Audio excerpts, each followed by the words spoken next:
I'm not sure Trump realizes how much power he has vis-a-vis Zelensky.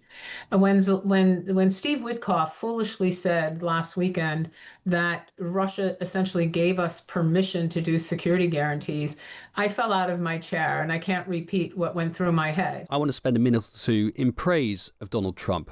I want to talk up what he's actually been very good at. He has been extremely well versed at the act of theatre. He's very good at putting on a show. In fact, no joke, to get 7 EU leaders to clear their diaries at pretty much the drop of a hat, cross the Atlantic, to then shower him with praise in front of the world's press, is a remarkable and flexing display of influence. And he did this on Monday evening.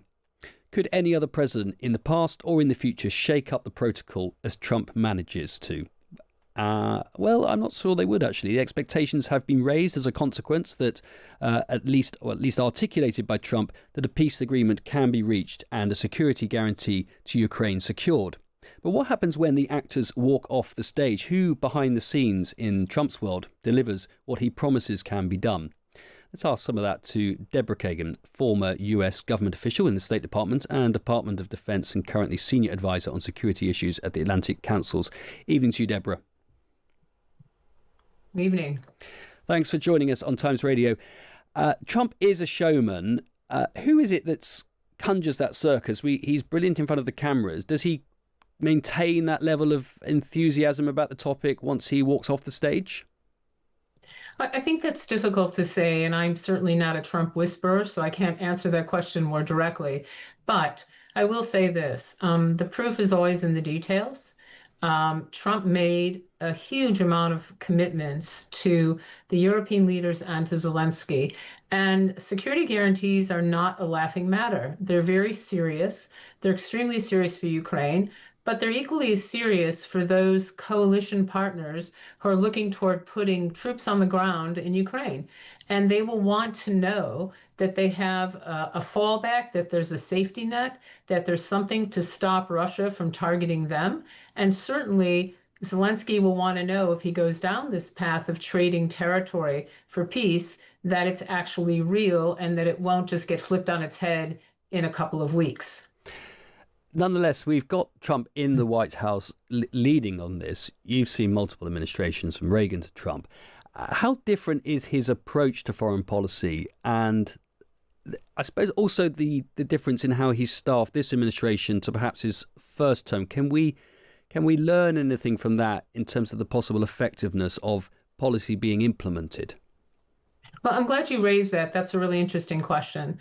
Based on the readouts that I've been getting from the meetings that happened last night among the chiefs of defense, the meetings today at NATO, and there's other meetings going on right now, I am concerned that there are people who are political appointees elsewhere in the government who are not as committed as Donald Trump says he was to getting these security guarantees done. I think there are people who are very much wedded to a de minimis approach where they don't want to do much at all, which I think would be undercutting what Trump promised Mr. Starmer, Mr. Macron, Mr. Merz, and others. I think what we're seeing now, just in the early references to this, is not this sort of willingness to have the U.S. be a part of this, but only a teeny tiny part of this, and not on the level that I think Trump did promise these leaders. So I wonder if people have their own agenda, and sometimes, as we've seen before, when the aid was cut off precipitously to Ukraine without the president knowing, that own agenda becomes primus inter pares. That's really fascinating, Deborah, because actually what you describe, those people, but those appointed by Trump, that actually was the sort of what you imagine to be the original base of Trump's support, of MAGA, that they would not be interventionists, that he would not trouble himself with getting involved, certainly being the real ringleader of trying to negotiate deals in Europe, in Ukraine, that it would be America first. So perhaps the fact that he's made, when he came into office his second time, a lot of people in his mold of MAGA, you're sort of suggesting that maybe actually he's not the same person as they thought they were putting into the office, and he's moved away from that sort of core base of MAGA Trump who don't have much interest in Europe, and that's certainly the case with J.D. Vance, as we understand. Yeah, and perhaps other people inside the Pentagon as well. But let me say this. I don't know of a single president, I don't know of a single foreign leader of an ally who has not changed their mind a bit after being in the office for some time. Sometimes you are faced with things that you didn't think about when you took office. And I think there has to be this period of grace to understand that when you are, like the United States, the world's most significant superpower, when you are a nuclear power that far surpasses those of your enemies, that it's sometimes you cannot sit on your hands and watch things break apart in front of you. And that then diminishes you as America first, because you can't be America first if you choose to sit on the sidelines and let the world play out and you're just an also ran. So I think that reality often has a way of shining a very bright light on what people can and cannot do once they get into the office. I do not think for a moment that Trump playing a role in this diminishes America first. In fact, I think it makes it more of a cogent presentation that it is America first, that we are strong, that we do defend ourselves, that people shouldn't mess with us. And as I said to someone this morning, all this nonsense about World War III and a lot of the MAGA people screaming about World War III, it is just a ridiculous comment. You're talking about a country whose nuclear triad, meaning Russia, is probably limping along on crutches at this point. They make nothing but petroleum byproducts.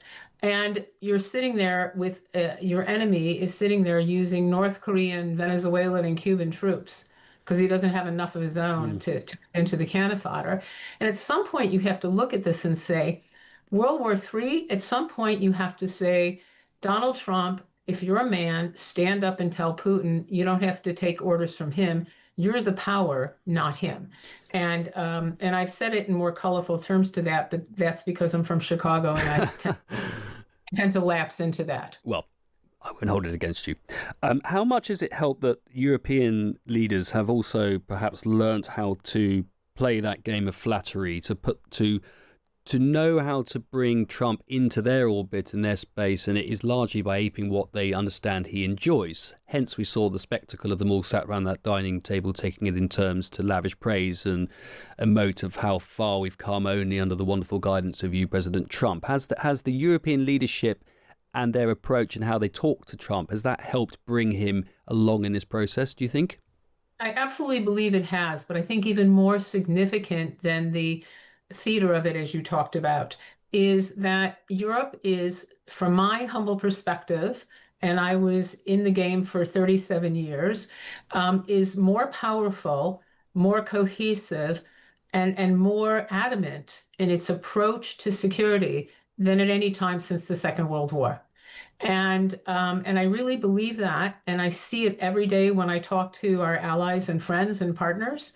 It is an awakening. It is a commitment. It starts out with defense industry and what they're doing in this. I'm not talking about the 5% on the budgets. I'm talking about having real capacity and capability changes, changing the dynamic. Has Trump inadvertently encouraged that, pushed that towards happening, because European leaders and nations feel that actually we do need to coalesce together to form a bloc, to have a louder voice, just to compete with the bellowing voice that Trump puts around the globe?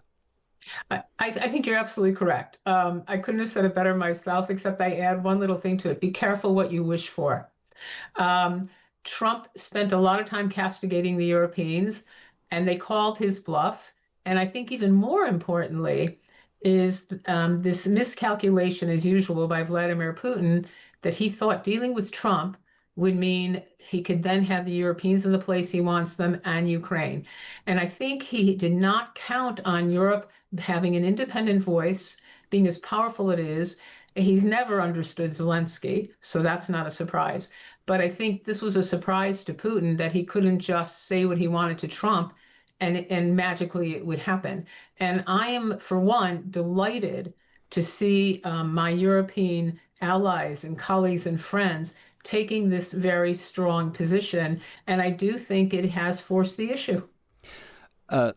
Actually, those are two characters we haven't mentioned until you just did with Zelensky there, but those are also crucially important characters and characters that have to work with Donald Trump. How do you place Putin and Zelensky vis-a-vis their relationship with Trump, how that has evolved since he came into office for the second time, and essentially who is winning in that relationship battle to have the president's ear and the influence over him? I think on the Zelensky piece, Europe has done a fantastic job of bulletproofing him from critics in the United States and elsewhere. And I think that is just really significant. On the Putin-Trump thing, I think we're still in that stage where I'm not sure Trump realizes how much power he has vis-a-vis Zelensky.